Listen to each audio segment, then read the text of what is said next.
say to Joshua, forget the victory, come and fight, forget the rematch with Usyk, come and fight me next?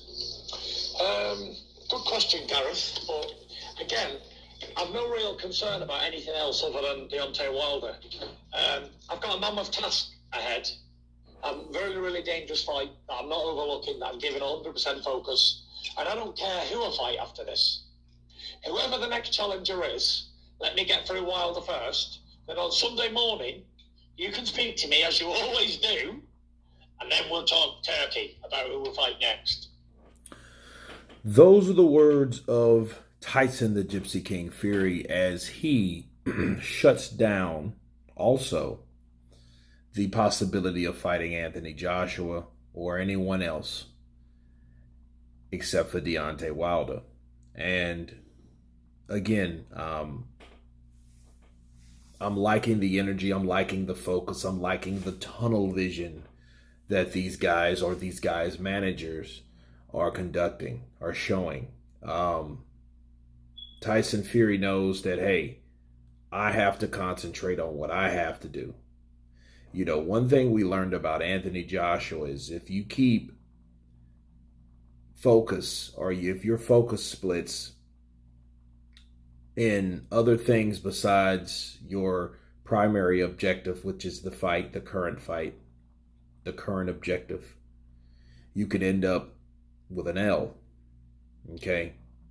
And I've noticed the sudden trend of Joshua when he's asked this, he's asked that, you know, and I always respected and admire the attitude or the response of Floyd Mayweather. Floyd Mayweather Jr. would shut down any possible fights with anyone else except the fighter that he has to focus on. Okay, because he doesn't let his mind wander. And then it's easy to do if someone asks you a question. It's easy. You know, it's when people speak, it's funny, you know, Deontay Wilder, you know, speak it, believe it, receive it. But that's true. Once someone asks you a question, that question then becomes, you know, based on the answer, it's always an idea, you know, so that idea can always just linger. Okay. And especially if you're asked a question again and again and again and again, that's going to go through your mind a lot more, especially if it's coming from more than one person. And, you know, of course, interviewers, they have to ask certain questions because inquiring minds and fans would like to know.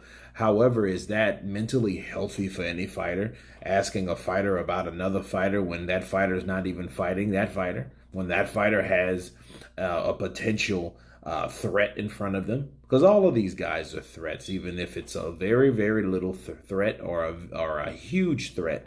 They're still a threat because they have a couple of D's and they're ready to use them. Okay, so Tyson Fury, I like what he did. He pulled the Floyd Mayweather approach, you know. Oh, don't ask me about any other fighter except the fighter that I'm fighting.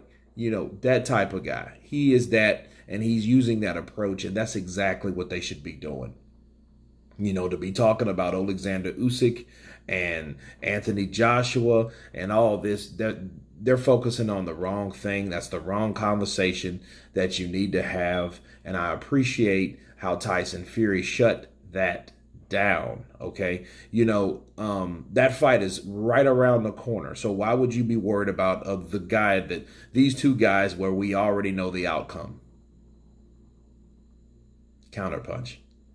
Right? Because there's no reason to be talking about those guys. And then another thing, it just takes steam out of the fight you have at hand, because if everyone's talking about a fight that already happened, hey, what about our damn fight? You know, I'm fighting on the 9th of October. I've got to fight too. I could lose too.